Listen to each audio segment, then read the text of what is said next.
batiin mo ang iyong katabi ng magandang hapon sa iyo.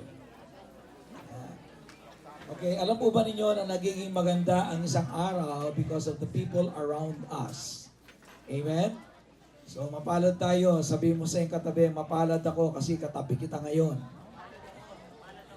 Amen. Praise God. Okay, so this afternoon, we are going to proceed with the Word of God, and I believe every one of us is ready to receive. Amen. Lahat po ng ready na mag-receive dito, magsabi ng Amen. Now, this afternoon, I'll be speaking to you on the topic, how to increase your spiritual quotient. Okay. So, pag-usapan po natin ay how to increase your spiritual quotient. Okay. Akala ko noon, na kapag ka ang isang tao ay matalino,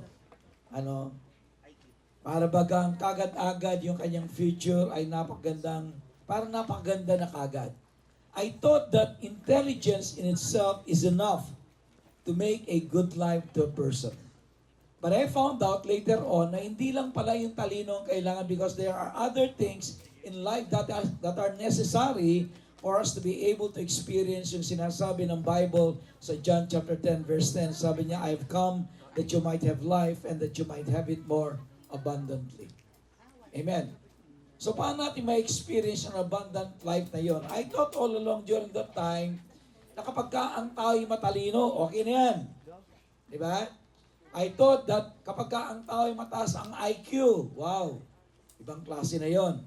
But this afternoon, I'll be speaking to you on an even important, kaysa sa IQ ng tao. Sabi nga, so we're going to talk sa aking introduction this afternoon, we're going to look at the other things that are necessary, sa buhay nito. Yung mga tinatawag nila mga quotient. Ayan.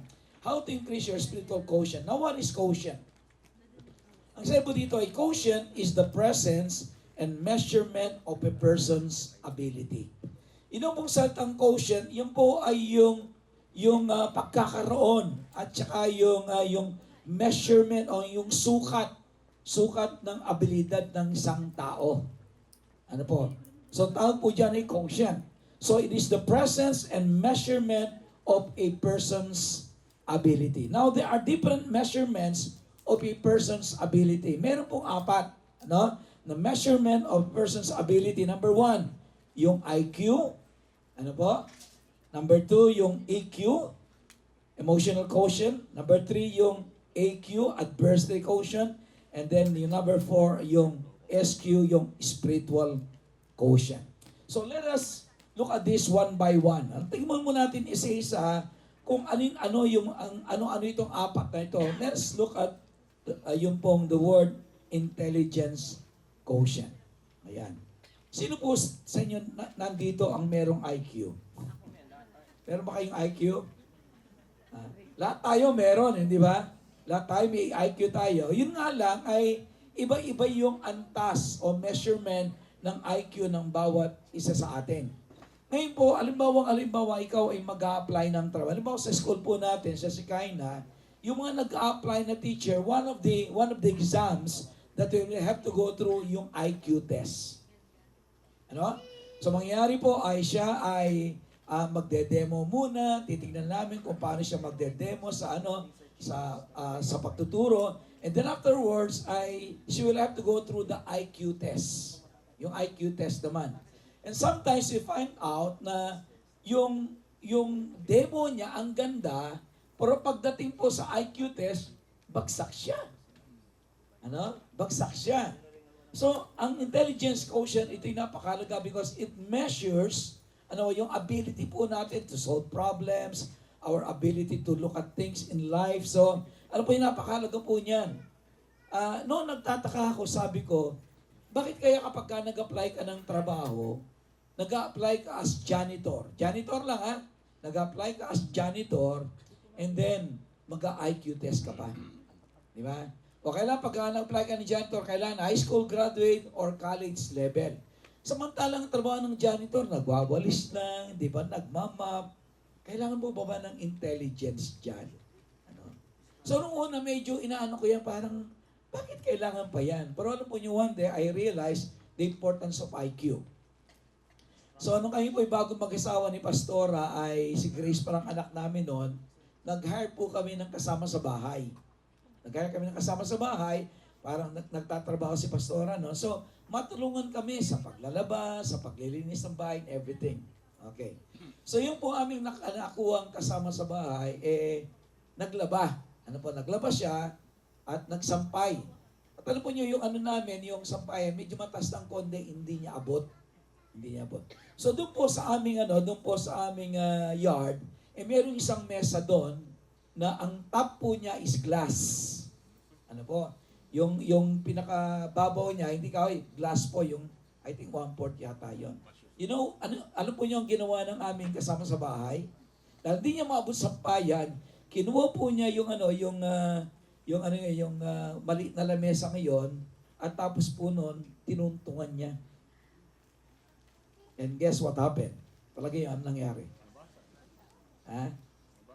Anong nangyari? Siyempre, glass niya, no? Ang laki ng katawan niya, tinungtungan niya. What's going to happen? Well, naturally, basag yung mesa. Basag yung salamin. With your mother putting all her weight on that glass. Alam mo niyo, doon ko nakita ng, sabi ko, nasaan ba naman ang kukote? Hindi yata gumagamit ng kokote. Di ba kumisan, yun ang sinasabi natin, kapag ka medyo kulang sa, sa pag-iisip, kumisan sabi, kulang yung kokote. Di ba? Where's your coconut? Sabi na parang gano'n. Okay. So, I found out later on na talagang kailangan pala yung IQ. Because sa mga ng IQ, we are able to judge, and decide one thing if it's, yung ba ay dapat o hindi.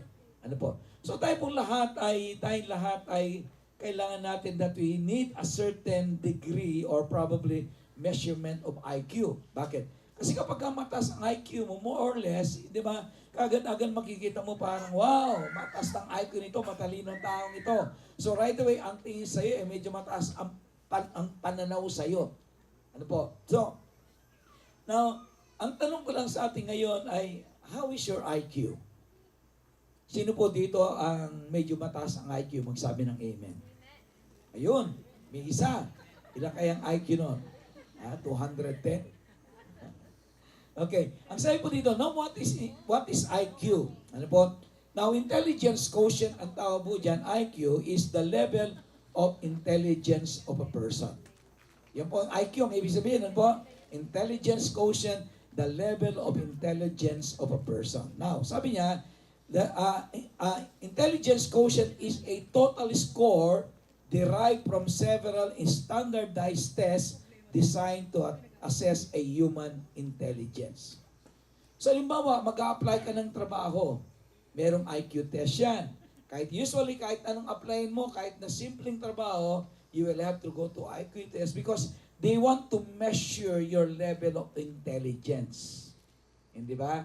So, kailangan nyo malaman yan. Kung ikaw ay angkop, kung ikaw ay nag-iisip ng tama, baka naman pahamak ka lang. Kapag kinuha kang trabaho, pahamak ka lang. So, they will have to measure the level of intelligence of a person. Kaya nga po, meron po tayong IQ test. Now, tanong is this, what is your IQ level? Ano po? O yung iba sa atin, hindi man alam yung ating IQ level. Kasi, many of us do not actually measure our intelligence level. Nakikita lang natin yan kapag halimbawa, nag-apply ka ng trabaho and then tatanong ka, bagsak ka sa IQ test. Di ba? Bagsak ka. Okay, halimbawa, papasok ka sa isang school. Mag-apply ka ng scholarship, they will have to test yung IQ level mo. So, IQ level is between 1 to 200. Yun daw po ang level na intelligence of a person. Yun ang level ng measurement nila. It's 1 to 100. Okay. 1 being the lowest and 200 being the highest. Okay. So, sino po dito ang merong 199 ang IQ? Sino po dito ang merong 1.5? Okay. So this afternoon, I would like to give you a very short IQ test. Gusto po ninyo? Gusto niyo ng konting IQ test para ma-measure natin yung level intelligence natin. At least ngayon man lang makita natin, okay? So I'm going to show you some figures. Pakita ko sa inyo ilang mga figures diyan po sa ating sa ating screen. And I would like you to read. Ano po, basahin po ninyo yung makikita niyong figures sa screen natin. Okay, next slide. Yan. Yan. Ano po nung nababasa niyo dyan? Ano yung word na nakikita niyo? Ano? Good and evil. So there are two words that are present in that figure, no? The word good, and at the middle of the word is the word evil. Wow, very good. Wow, mataas ang IQ. Ha? Okay, next. Ito naman. Next. Yan. Ano yung nakikita niyo dyan? Me and you. Yan. So, ibig sabihin, yung mga mata natin, talaga matataas talaga yung mga IQ ng taga mga new gen talaga. Okay? Okay, ito yung tinatawag natin, yung next figure natin is called the Alzheimer's eye test. Subukin natin ang mga mata ninyo. Okay? So, pakita mo yung next slide natin. Ayan. So, sa nakikita nyo, how many F do you see in this sentence? Ilan yung F dito? Bilangin nyo. Ilan yung F dyan? Okay. Nakita nyo?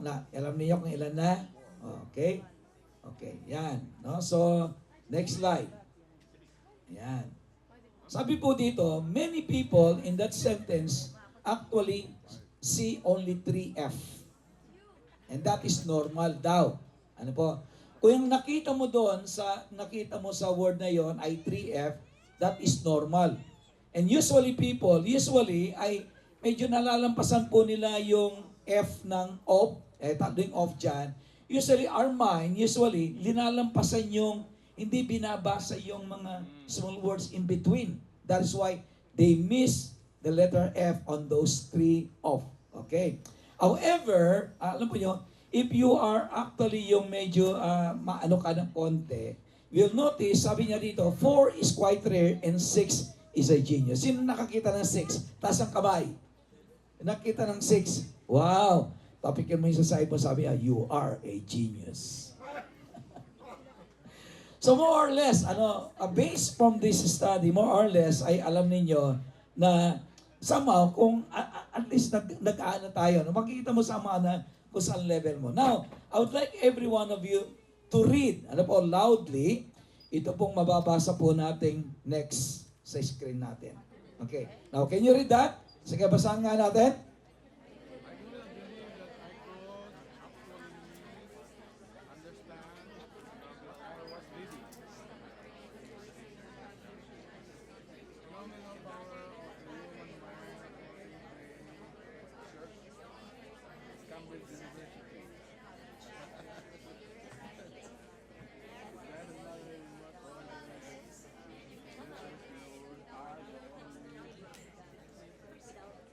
Okay, next, yan. Next slide. Sige, continue.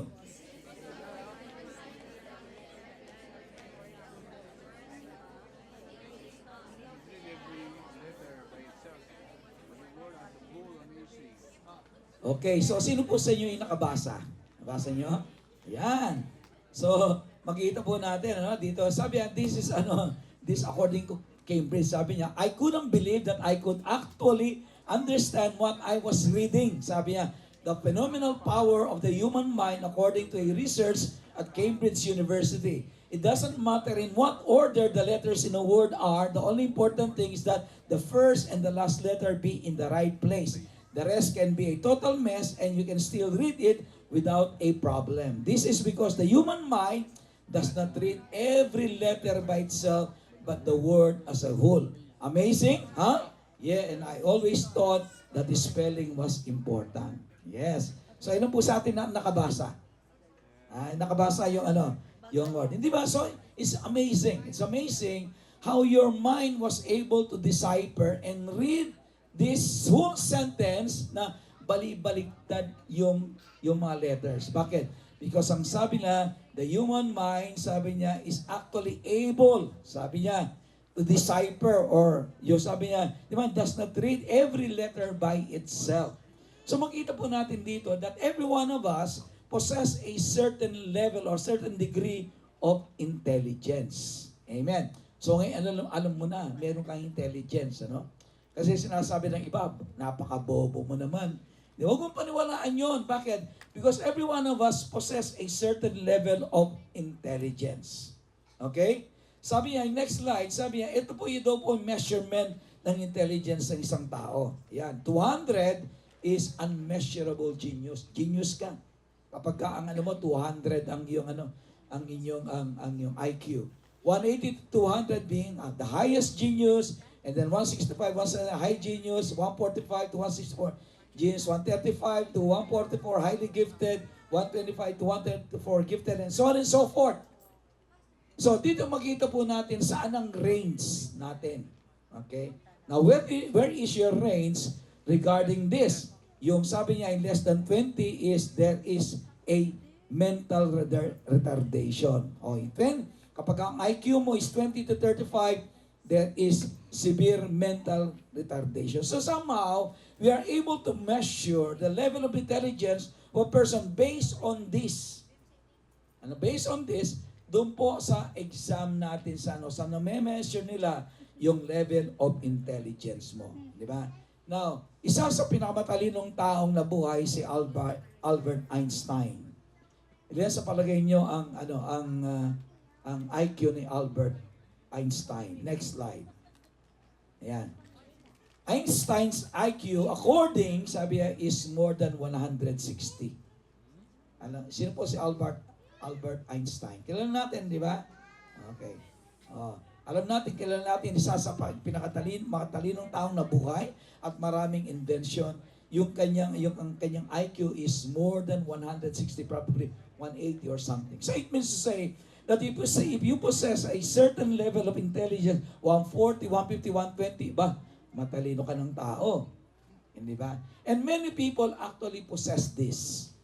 But, alam po ba niyo, hindi lang ito ang pinakamalaga sa isang tao. Okay, next slide. And ayan, sabi niya, in today's world, intelligence is highly valued, and for good reason. Being smart means having the ability to learn, to reason, and solve problems. It's a quality that can help us achieve our goals, succeed in our careers, and make a positive impact in the world. So therefore ngayon, sa ating panahon ngayon, they give so much value on intelligence. Yeah. Kapag ka matalino ka, halimbawa, ikaw ay nagtatrabaho sa isang company, at ikaw ay matalino, then right away, they give you the opportunity. It opened doors of opportunity for you right away. So, the most intelligent usually gets the highest paid job. Ano po? Usually. Why? Because they recognize the intelligence that you possess. However, alam po nyo, being intelligent and with a high IQ does not necessarily, yung sabihin natin, guarantee success in this life. Amen. Kasi po, maraming mga taong matalino, pero bigo sila. So, therefore, we cannot just rely on intelligence alone because there are many other factors in the life of a person that are necessary. Especially, if you want to experience yung sinabi ni Lord, sabi sa John chapter 10, verse 10, I have come that you might have life and that you might have it more abundantly. God promised, that He would like to give us life and a life, sabi niya, abundantly. Now, intelligence in itself will not guarantee that you're going to experience this because there are other things that are necessary. Ano nga yung tignan natin yung ikalawang Q, yung ikalawang quotient. Yung unang tignan natin is intelligence quotient. The second one is emotional quotient. Now, it was only lately wherein many companies, they recognize the importance of emotional quotient. Dati-rati ang tinetest lang ng maraming mga companies sa hiring nila is only IQ. But nowadays, ay kasama na yung EQ o kung tawagin ay yung emotional quotient. Kasi kahit na matalino ka, if you are an emotional wreck, kapag may problema ka, usually you are not able to make the right decision. Now, what is emotional quotient? Sabi dito, emotional intelligence is the ability to perceive, to regulate emotions, and integrate thinking and feeling to make optimal decisions. Studies have shown that people with high EQ have greater mental health, job performance, and leadership skills. So in other words, alam po, mahalaga daw po yung emotional intelligence because it is the ability to perceive and regulate your emotions. Ang ibig sabihin, hindi ka basta-basta nagpapadala sa emosyon. You are able to regulate what you feel. Hindi ba madalas tayo, nadadala lang tayo madalas sa ating emosyon. Kahit na napakatalino mong tao, pero madalas, when it comes to emotions, we are weak. Hindi ba? And when we are weak emotionally, we are not able to make right decisions all the time. Bakit? Kasi ang nagdidikta sa mga decisions natin is our emotions. So we are not able to make intelligent judgment over some situations. Bakit? Kasi natatalo ka ng emotion mo. Ano? So ang nagdidikta sa iyo yung emotion mo lang. So kapag ka daw mababa ang iyong emotional quotient, you are being dictated by what you feel only. Ano? You ignore all other things. Ini-ignore mo yung IQ mo o all other things. So ang mahalaga sa yung nararamdaman mo. Hindi nararamdaman ko eh. Hindi malungkot ako, hindi galit ako eh. Something like that. So yun daw pong emotional quotient is very important because sabi niya, it regulate our emotions. Sino po dito yung madaling madala sa emosyon? Ha? Yung very emotional ka. Pagka meron ng situation, wala, hindi ka na makausap, dando ka na lang sa isang sulok, pero napakatalino mong tao. Di ba? Napakatalino mo sa paaralan. Napakatalino mo sa trabaho. Pero pagdating sa emosyon, lalong-lalo na sa pag-ibig, wala na. Meron nga silang tinatawag na love quotient. Yung love quotient naman, sa pag-ibig pa, ginagamit mo ba yung utak mo? O puso lang? O damdamin lang? Yeah. Ano po yung maging sa pag-ibig, kailangan huwag damdamin lang. Amen. Huwag kayong magpapadala sa nararamdaman lang. Kailangan ginagamit din ito. Amen. Oh, sino po dito ang nagmahal at nagkamali dahil nadala ng nararamdaman lang? Hindi ba? So sabi niya, emotional quotient, sabi niya, is very important because it gives us greater mental health, job performance, and leadership skills. Halimbawa, nung panahon ng COVID, ilan po sa inyo yung na-depress during the time of COVID? Hindi ka makalabas ng bahay, hindi ba sa bahay ka lang, hindi ka makapagtrabaho, nawalan ka ng trabaho, nawalan ka ng business, and all of these things. Now, because of that, dahil sa COVID, marami po ang nagkaroon ng emotional problem. Kaya ngayon, even our government recognized the importance of the value of emotional health. Kaya nga naglagay nga po silang maraming mga psychiatrists, psychologists sa iba't ibang mga lugar. Why? Because people are suffering mentally. So kapag ka mababa ang emotional quotient mo, madali kang madala sa emotion mo. So kapag ka meron ka ng emotional problem, wala na, pati yung hindi ka na makapag-isip ng maayos. Okay? Now, yung next is, ang tawag nila ay yung AQ o yung adversity quotient. Now, what is adversity quotient? Sabi niya, Dr. Paul Stoltz defines adversity quotient as the capacity of a person to deal with the adversities of his life. As such, it is the science of human resilience. Yung pangatlo, ano po, ang tawag po diyan ay adversity quotient. How do you handle adversity in your life? Kapag may problema ka, paano ka magdala ng problema? Ikaw ba yung taong kapag may problema ka, dinadala mo sa pagda-drugs, dinadala mo sa pag-inom ng alak, o dinadala mo kung saan-saan? Di ba? So kapag ka daw po mababa yung ating adversity quotient, pag may problema ka, wala ka na. Wala ka na, talagang lagpak ka na. Okay. So sabi po dito, lahat daw po tayo dapat ay meron tayong a certain degree of adversity quotient. Mean to say, kapag may problema ka, hindi ka nadadala ng iyong problema. Even though dumadaan ka ng mahirap, pero you are still able to use your intelligence properly and your emotion properly so that you can make the right decision whenever you are undergoing such problems. Madalas tayo ay nagkakaproblema tayo.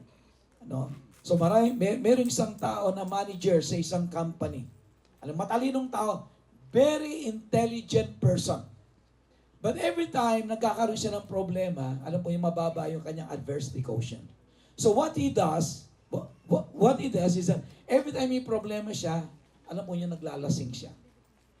Naglalasing siya. To the point wherein hindi na niya alam ang kanyang pagkatao. So, sa tuwing siya uuwi, kapag kami problema, maglalasing, sa pagka siya uuwi, hindi niya lang kanyang pagkatao, uuwi siya maglalakad, alam po niyo, kung saan siya abutin, doon lang na siya matutulog. And many times, ito po ito, no? Many times, they always find him on the ditch. Ano yung kanal sa gilid ng sa gilid ng kalsada? Usually, kapag hindi siya umuwi ng bahay, usually yung dinadaanan niya, hanapin siya, makikita siya, doon po sa kanal, doon na siya natutulog. Now, this is a very intelligent person. But being a person with a low adversity quotient, pagka may problema, wala na. Wala. Ikaw ba ganyan ka ba kapag may problema ka? Wala na yung, wala na yung tamang pag-iisip. Hindi ba? Wala na tayong pag-iisip. Hindi ka na makakilos, hindi ka na makapag-decide ng maayos. Alam mo, iniwanan ka ng boyfriend, iniwanan ka ng girlfriend, iniwanan ka ng asawa, o may nangyari sa business mo, sa trabaho, nagka-problema ka. How do you react? Paano ka mag-react sa lahat ng ito? Okay. Now, lahat daw po tayo, we have to have a certain degree of adversity quotient. Meaning say, marunong kang magdala ng problema. Di ba? So, you deal with the problem properly. Huwag naman yung sabihin ng, sino ba nagsabi nun, tawanan mo yung problema? Si Freddy Aguilar, sabi niya, tawanan mo ang problema. Sabi niya, o pagka tinawanan mo ang problema, pagtatawanan ka niya. So, you face the problem head on, di ba? And try to find the best solution. Then lastly, ano po, yung spiritual quotient naman. Dito tayo magtatagal. The next is spiritual quotient. Sabi niya, spiritual quotient is the ability to discern, perceive, judge, and understand, and put to practice spiritual matters. Now, you may be lacking on the first three, but I believe if you have a high spiritual quotient, they can actually make up for what you lack on the first three quotients. Naintindihan po ba natin? Maaaring medyo hindi gaano mataas IQ mo, ang EQ mo, di naman kaya ang AQ mo, but kapag ka mataas ang yung spiritual quotient, more or less, it can make up to what you lack on the first three. That is why it's very important for every one of us na kailangan po mataas ang ating spiritual quotient. Okay. Sabi niya, spiritual quotient is the ability to discern, to perceive and judge, and understand, and put to practice spiritual matters. Ibig sabihin, yung nababasa mo sa Bible, yung naririnig mo turo ni pastor, yung sinasabi sa inyo ng Holy Spirit, you are actually able to put them into practice. That is what spiritual quotient is all about. Yung naririnig mo, you are able to apply in your life. Okay, now tignan po natin, dito sabi niya, 1 Corinthians chapter 2, verse 13 to 16. This is what we speak, not in words taught by us by human wisdom, but in words taught by the Spirit. So the Spirit teaches us wisdom. It gives us wisdom. Kaya sabi niya, expressing spiritual truths in spiritual words. The man without the Spirit does not accept the things that comes from the Spirit of God, for they are foolishness to him. So kailangan natin a certain degree of spiritual quotient so much that we will be able to accept what God is saying. Ano po? So kapag ang spiritual quotient mo mataas, you are able to recognize the voice of God, you are able to recognize what God is telling you in any particular situation, and you are able to apply it. Na-apply mo yung naririnig mo, yung nababasa mo, yung sinasabi sa ng Diyos. So yung mga spiritual things in your life ay makikita mo talagang nagagawa mo ng gusto. Now, sabi niya, next slide, sabi niya, he cannot understand them because they are spiritually discerned. The spiritual man makes judgments about all things, but he himself is not subject to any man's judgment. So we base, sabi niya, we make judgments based on spiritual things. Yung taong matalino, he makes judgment based on yung talino niya. Yung emotion naman ay he makes judgment based on his emotion. Masaya ba ako? Hindi. Baka masaya ako, it must be right. Kapag malungkot ako, it may be wrong. Yung pangatlo naman, based doon sa situation lang. Pero dito, ang sayo po dito, no, yung spiritual quotient, we make judgment based on spiritual things. We make judgment based on what the Word of God is saying. So, ang ibig sabihin niyan, we are being guided by the Holy Spirit and by the Word of God. And this is the most important among the four. Okay, now, measure your spiritual quotient. Now, how would you measure your spiritual quotient? Sasabihin natin kung 1 to 10, ano kaya yung spiritual quotient mo? Being 1 as the lowest and 10 as the highest. Ano kaya yung spiritual quotient mo? If God is going to measure your spiritual quotient, or in other words, we can use the word maturity. Gaano ka ka-mature spiritually? Now, let's measure it. Number 1, how can you measure your spiritual quotient? Number 1, your ability to take the kind of spiritual food determines your spiritual quotient. So, paano mong malalaman ngayon yung level of spiritual quotient mo? Number 1, sabi niya, your ability to take the kind of spiritual food determines your spiritual quotient. Yung nababasa mo, are you able to take everything that you are read in the Bible and apply them to your life? Okay. Even though actually, what you read is not actually, hindi siya, sabihin mo parang, hindi siya angkop sa'yo. Something like that. But because it is the Word of God, and the Word of God says it, then you are able to take it into your life. And you are able to follow. So makikita mo yung level of ng spiritual quotient ng isang tao pagdating sa salita ng Diyos. Ito ba ay naia-apply niya sa kanyang buhay?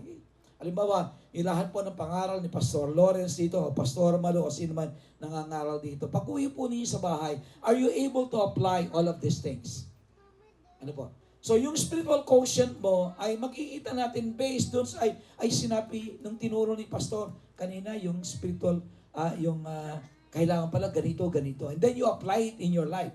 So when you are able to apply spiritual things in your life properly, then mataas daw ang iyong SQ, ang spiritual quotient.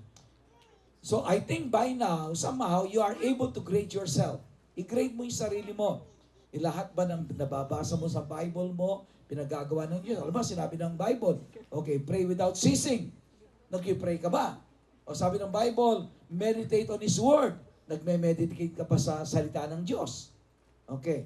So if you're able to apply what the Word of God is saying and what you are reading or hearing, then you know that meron kang yung spiritual quotient medyo mataas. Okay. Sabi niya, 1 Corinthians 3:1-3, and I, brethren, could not speak to you as unto spiritual, but as unto carnal, even as to babes in Christ. I fed you with milk, and not with meat, for hitherto you were not able to bear it. Neither yet now are you able, for yet carnal. For whereas there is among you envying, strife, and divisions, are you not carnal and walk as men? So anong sinasabi ng 1 Corinthians chapter 3? Anong sinasabi ng Apostle Pablo? Sabi, hindi ko kayo makausap, sabi niya, ultimong parang mga matured na Christian. But I always have to talk to you as babes in Christ. Yung baby Christian ba, na hindi ka, yung sa tuwing kayo kakausapin, kailangan hindi pwedeng gumamit ng mga salitang mabigat. But they always say, I have to talk to you as babes in Christ. Bakit? Hindi makayanan. Hindi pa makayanan. Yun ang sabi ng Apostle Pablo. Sabi, hindi ko kayo makausap na para mga spiritual people, but as unto carnal, makalaman pa. So, ang ibig sabihin yan ay nadadala pa tayo ng laman. Okay. So, number 1, makikita natin dito, our SQ is measured by or determined by the kind of spiritual food that we are able to take. Kaibigan, halimbawa, yung turo, medyo mabigat na yung turo, medyo pang mature na, are you able to take it? So it measures your spiritual quotient. Number 2, sabi niya, your ability to accept rebuke or correction determines your spiritual quotient. Ikalawa, paano mini-measure yung spiritual quotient mo? Ikalawa, tumatanggap ka ba ng rebuke? Tumatanggap ka ba ng pagtuturo? Alam mo, sinabi ng nanay mo o tatay mo, rinibyo ko, ikaw talaga bata, ganito, ganito. Ikaw ba yung uri ng young people o bata na nagre-rebelde? Because you are not able to take rebuke. Or otherwise, let's put it inside the church. Alam mo, yung mentor mo, isang leader mo, yung pastor mo, o ikaw sa susunod, huwag kang magsusunod ng ganyan, ha? Ayusin mo yung damit mo. Alam, sinabihin ka ng gano'n, ng mentor mo. O ayusin mo yung pagsasalita mo, ayusin mo yung kilis mo, ha? So, are you offended? Are you the kind of person that when you are being rebuked, you are being offended? And because you are offended, what do? You walk away. Usually ganyan tayo. When we are offended, when we are easily offended by someone, we just walk away. Why? Because you cannot take the rebuke. But when your spiritual quotient is high, you even appreciate those people who are telling you these things. Diba? O ikaw, ayusin mo yung, ano naman mo? Ay, opo, yes po, gano'n. And you are actually even happy. Diba? Pero kapag halimbawa, hindi ka mapagsabihan, nagagalit ka. Yeah? Pinagsabihin ka ng mentor mo, sa leader mo, sino man. Tapos ayoko na mag-church doon. Sinubihan ba naman ako na ganito? Ayan. Di ba? So, kailangan po, when your spiritual quotient is high, you are able to accept rebuke or correction. Yan. Sino po dito ang handang magpa-rebuke? Magsabi ng amen. Amen. Kailangan. Ano po? Kailangan po natin yan. Yung Titus chapter 2 verse 15. These then are the things you should teach, encourage, and rebuke with all authority. Do not let anyone despise you. Alam po nyo, isa sa trabaho ng inyong cell leader, ng inyong pastor, is not only to encourage you, but also to rebuke you. Usually, ang trabaho po namin bilang mga pastor, o di naman kaya, yung cell leader niyo, usually, you always encourage you. Di ba? Esther, kaya mo yan, pag-pray kita, so forth. But it is not only encouragement, but it also comes with rebuke. Yung cell leader mo, yung pastor mo, o sino man, alam po yun, they are not only your encouragers, but they are also your rebuker. Pagka meron silang nakikita hindi tama sa buhay mo, na alam nila yung kapapahamak mo, alam po nyo, kailangan you are able to take that rebuke and follow it. One time, may lumapit sa akin. Sabi niya, Pastor, may nanliligaw po sa akin. Sabi niya, may asawang tao to. Sabi ko, Sister, mag-isip-isip ka. Ako, umiwas ka na abang maaga. Ako, bakit? Magdadala ng maraming bigati sa buhay mo yan, just in case. Pero alam po nyo, mahina ang EQ. Ano yung EQ? Anong EQ again? Emotional quotient. Mahina sa emotion. Nagpadala sa tukso. Ayun. Naanakan. Nagkagulo-gulo yung buhay. Bakit? Kasi nga hindi nakinig sa rebuke. So therefore, when you are being rebuked, take note that these rebukes are for your own good. Ano? Yan. And then Proverbs chapter 27 verse 5, open rebuke is better than secret love. Ang isa yan, yung pagsasabihin ka ng diretsuhan, huwag ka magalit. Huwag ka magtampo. Ano? Huwag ka magtampo. Bakit? Because it is for your own good. Sabi ng Bible sa Proverbs 27 verse 5, open rebuke is better than secret love. And then Proverbs 9:8-9, do not rebuke a mocker or he will hate you. Rebuke a wise man and he will love you. Instruct a wise man and he will be wiser still. Teach a righteous man and he will add to his learning. Ano sabi ng Bible? Sabi niya, do not rebuke a mocker and he will hate you. Kapag halimbawa, rinibuk ka ng isang tao, kinamuhian mo ang taong yon, sabi niya, you are a mocker.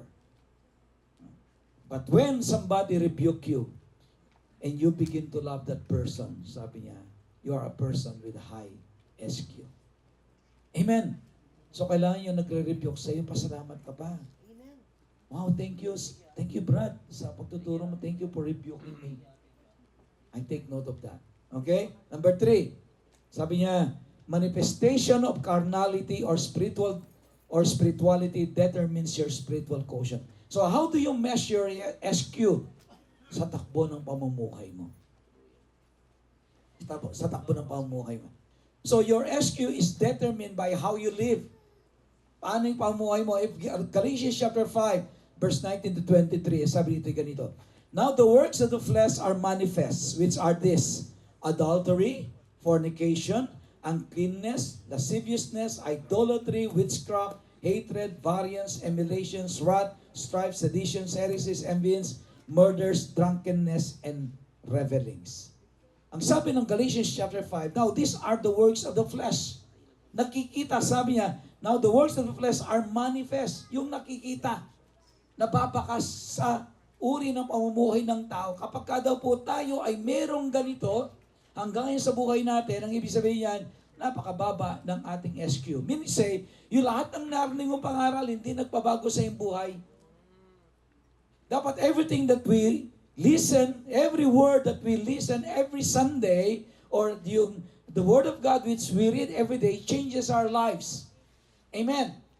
Kung dati kang lasenggo, habang tumatagal, dahil born again ka na, nawawala yung bisyo sa buhay mo.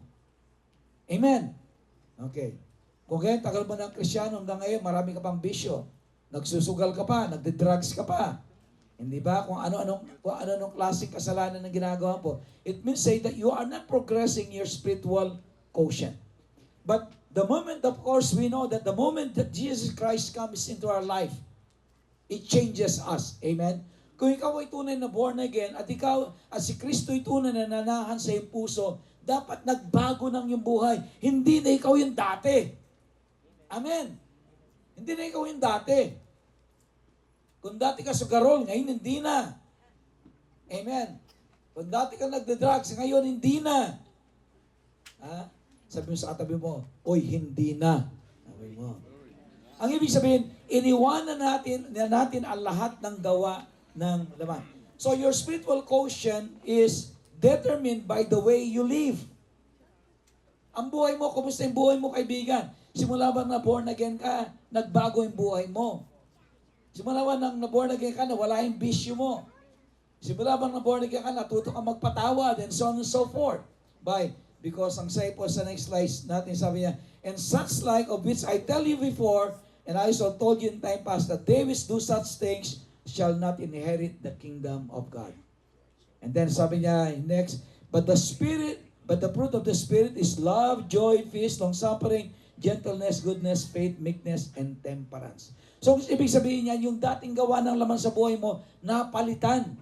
Ng love, joy, peace, long-suffering, gentleness, goodness, faith, meekness, and temperance. Ang ibig sabihin, malaking pagbabago ang dumating sa buhay mo simula na ikaw ay naborn again. Amen. Simula nung nakakilala ka kay Kristo, nabago ang takbo ng buhay mo. Sino po sa inyo dito nabago ang takbo ng buhay simula nang kayo maborn again? Amen.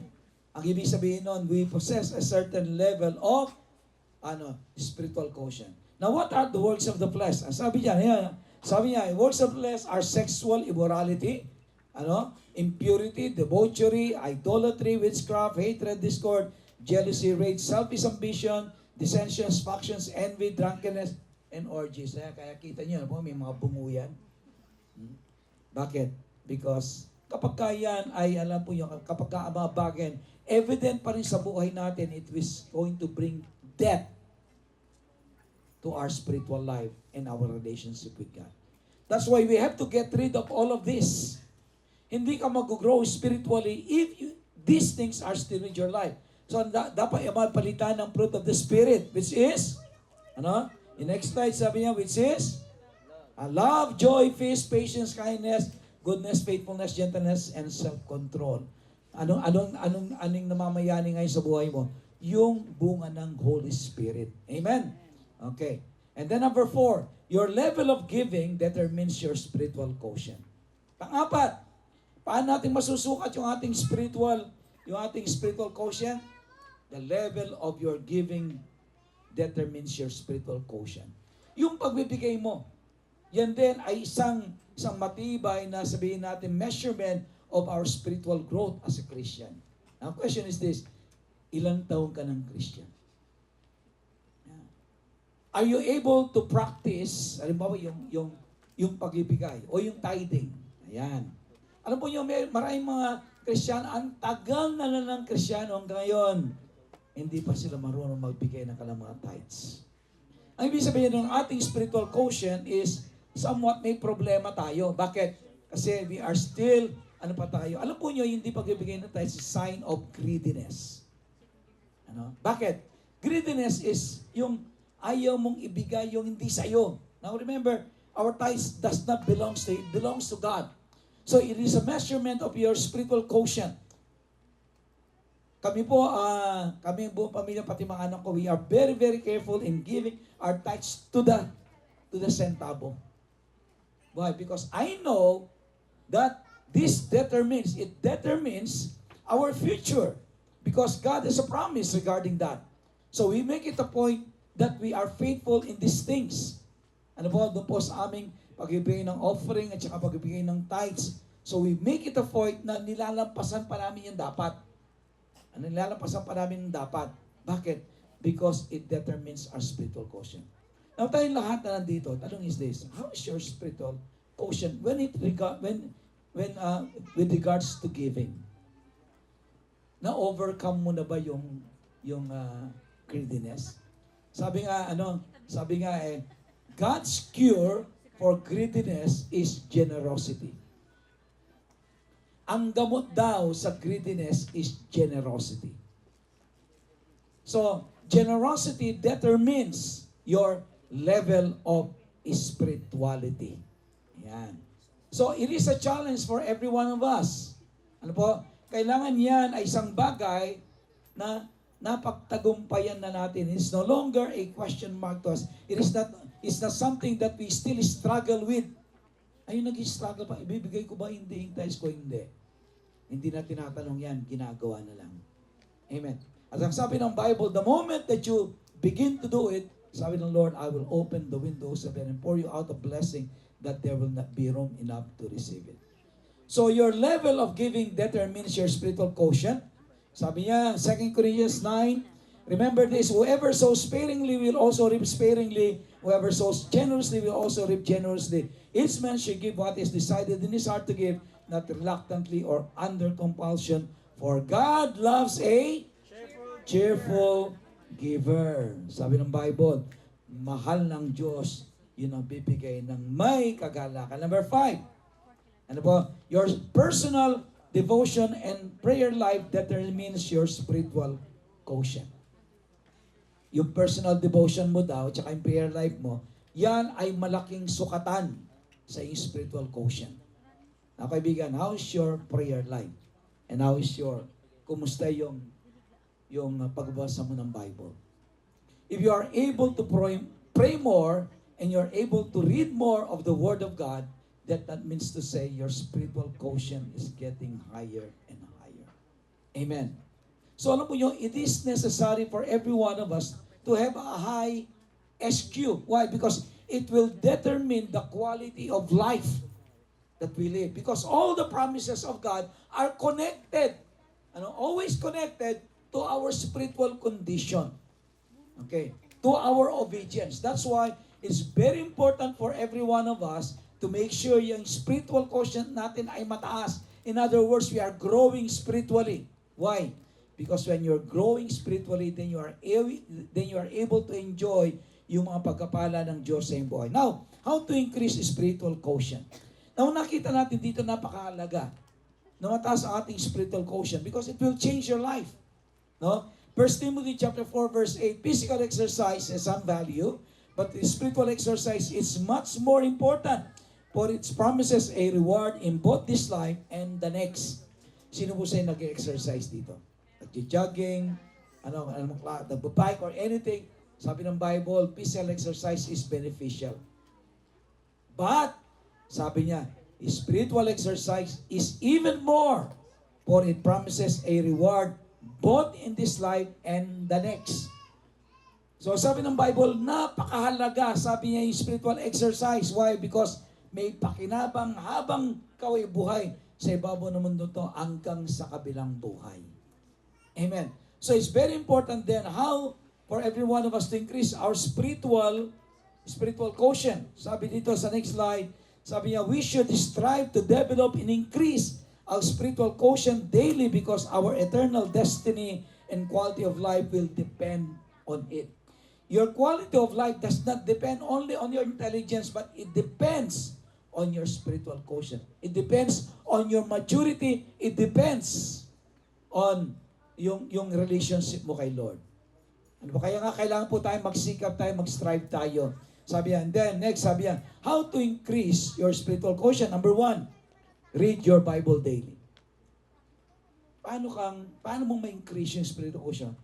Number 1, basahin mo yung Bible mo araw-araw. Because every time you meditate on the Word of God, alam mo, lumalago tayo sa ating pananampalataya. We get to know God more and more in our life. Amen? Number 2, meet together with other believers regularly. Ano ibig sabihin? Attend church regularly. Kailangan mag-attend ka ng church every Sunday. Walang absent. Amen? Sabihin sa katabi mo, walang absent. Okay?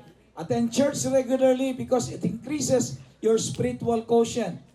Letter B, attend cell group consistently. Mag-attend ka ng cell group mo. Ano? Kung wala ka pang cell group, sabihin mo, ako po, wala akong cell group, gusto maging part ng isang cell group. Attend mentorings. Pagka tayo mayroong mentoring, kailangan uma-attend ka. Why? Because it increases your spiritual quotient. And then, undergo training. Mag-attend ka ng encounter, mag-attend ka ng post-encounter, and all lahat ng trainings na binibigay ng church, kailangan tinan natin yan. Then number 3, get involved in a ministry. Gusto mo lumago sa iyong pananampalataya, gusto mo tumas ng spiritual quotient mo, kailangan meron kang ginagawa sa loob ng church. Hindi ka lang nakaupo. Kailangan either part ka ng music ministry, o di naman kaya ng ushering team, o kaya cell group ministry, or Sunday school, or any ministry inside the church. If you want your spiritual quotient to increase, you must get yourself involved in a ministry. And then number 4, pray regularly. All of these things, kapag ginawa natin, it increases our spiritual quotient. Mga magulang, mga kapatid, this afternoon. Simply said, ang sermon natin sa hapong ito is about our spiritual maturity. It's about our relationship with God. I would like to challenge every one of us this afternoon as we close, na wag lang po tayong after sa intelligence. You read a lot of books and you try to increase your knowledge. No. I think the most important thing for us ay yung spiritual quotient natin. You may know a lot of things about academics or anything, pero alam po ba niyo, sabi niya, the worst kind of ignorance is ignorance of the Word of God. Maaaring napakatalino mo, magna cum laude ka, summa cum laude ka, but if you are ignorant with the Word of God, sabi na, it is the worst kind of ignorance. Amen. So therefore then, we should not be ignorant about God's Word. But we should increase. Kailangan increase po natin yung ating spiritual quotient. Bakit? Because it will determine the quality of life and your eternal destination. As we close tonight, pwede tayo lahat ay tumayo. I would like to challenge you. How is your spiritual life? Is it growing? Kumusta yung relationship mo kay Lord? Do you have that relationship with God? Probably you are being caught up with your job, your studies, that there is hardly any time left for God. But I tell you this, you're missing out on something that is really important, and that is yung relationship mo kay Lord. If you would only strive to get to know God more in your life, I believe In John chapter 10 verse 10, sabi niya, I've come that you might have life and that you might have it more abundantly. Alam mo kaibigan, kung kulang ka man sa Evangelist, God is going to give it to you. It can change your life. It can change your life. Being intelligent does not necessarily mean say you're going to be successful. But having a right relationship with God and with Jesus will assure us not only of eternal life, but will assure us of an abundant life. Abundant life. Amen. So kaibigan, sa gabing ito as we close, I would like you to look at your spiritual life right now. Lord, kumusta ba yung relationship ko sa iyo? Lord, araw-araw ba mas lalo akong nagiging malapit sa iyo? Lord, araw-araw ba, Lord, am I able to pray to you? Am I able to read my Bible? Alam mo kaibigan, try to increase your spiritual quotient and you will begin to see changes in your life. Positive changes. Why? Because only Jesus can meet every need that we have. Amen. Ngayong gabi, if there are some people here there's some people who are here for the first time, I challenge you. Baka puro ka na lang academic, puro ka na lang gusto mo makakuha ka lagi ng mataas na grado sa pag-aaral, o gusto mo lagi ka na po-promote, but you forget something that is more important, and that is your spiritual life. That is your relationship with Jesus. Now, I would like to challenge you tonight. Kung di pa tinatanggap si Jesus as your Lord and Savior, this is the time for you to do it. Because only Jesus can complete your life. Si Jesus lang, walang iba. Si Jesus lang, walang iba. If you're going to open your heart and accept Jesus Christ as your Lord and Savior tonight, I tell you, your life will change for the better. Amen. Kung narito ka sa kauna-unang pagkakataon, I would like you to follow after this prayer. Panginoong Yesus, lumalapit po ako sa inyo. Malapit po ako sa inyo. Inaamin ko po Inaamin ko po na ako'y isang makasalanan. na ako isang makasalanan. At ngayong gabi, At ngayon gabi, lumalapit ako, lumalapit ako. humihingi ng patawad Humihingi ng patawad sa lahat ng makasalanan sa aking lahat ng nagawa. kasalanan ng aking nagawa. Binubuksan ko po ang aking puso Binubuksan ko po at tinatanggap kita at tinatanggap bilang aking Panginoon bilang aking at sarili kong tagapagligtas. Simula sa araw na ito, simula sa araw na pagharian mo ang aking buhay. paghahain mo ang aking buhay. In Jesus' In name, Jesus' name. amen and amen. I would like to pray for you this afternoon. Panginoon, sa sandaling ito, tinatas ko po ang bawat anak mong naririto. Lord, maybe they are striving for things that doesn't really, Lord God, have eternal value. But Lord, this evening, I ask, Lord, na tulungan mo kami lahat. Lord, na bigyan namin na masigit na pahalaga ang aming pagkikipag-ugnayan sa iyo. Bigyan namin na masigit na pahalaga, Panginoon, ang aming relasyon sa iyo. Lord, help us to get to know you more. Na maranasan namin, Panginoon, ang iyong pagkapala at ang iyong biyaya. Panginoon, ipuin mo ang bawat anak mong naririto, Panginoon Diyos. Ipadama mo sa kanila ang napakagandang plano mo, Panginoon.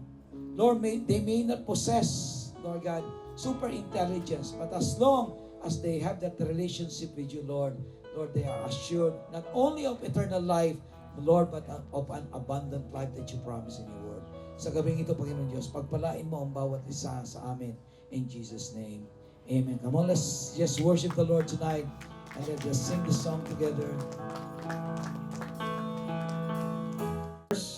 Luke chapter 21, verse 1. While Jesus was in the temple, he watched the rich people dropping their gifts in the collection box. Verse 2, then a poor widow came by and dropped in 2 small coins. Verse 3, I tell you the truth, Jesus said, this poor widow has given more than all the rest of them. And verse 4, for they have give a tiny part of their surplus, but she, poor as she is, has given everything she has. There's a lot of things that we could learn. Actually, this is sa iba, this will be a full size sermon, but I will give at least dalawa lang po na mga aral na pwede po nating mapulot doon sa itinuro ng ating Panginoon sa Luke chapter 21. Number 1, lesson that we could learn about the teaching of Jesus sa Luke chapter 21 is every time we give, God is watching. Amen po ba? Nandun siya sa may sinagoga and He is observing people giving their offerings on the temple. Ano kaya ang kanyang ino-observe? No? Ino-observe po ba niya yung halaga?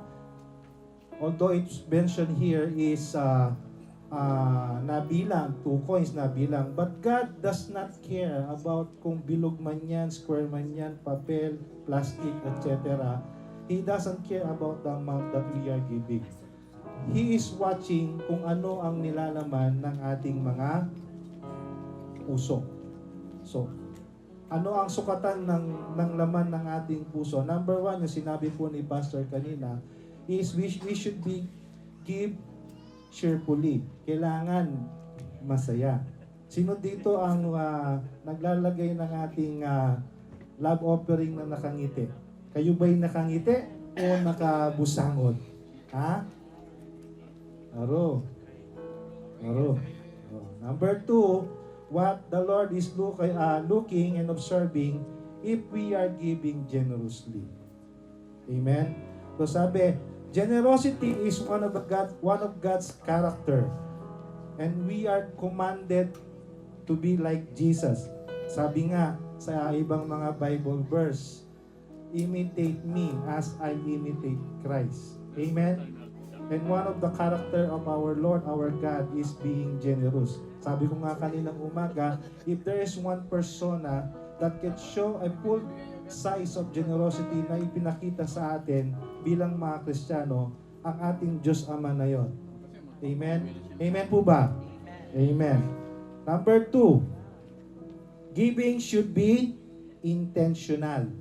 So, dun sa balo, she give everything. Alam niya na yun na lang yung natitira. Maaring hindi niya alam kung saan siya kakain after doon, pero nevertheless, she decided to give. And every time that we give unto God, it should be a decision. Kaya lang, kapag tayo ay nagdesisyon, pinapag-aralan po natin at alam natin bakit natin to binibigay. So definitely, we should know the purpose. And lastly, we are entrusting yung ating binibigay sa ating Panginoon. Amen? Amen po ba? Amen. Amen. O panguli. Kayo, yung nasabi ko po kanina, kapag kayo po ba ay nagbibigay, kayo po ba ay happy?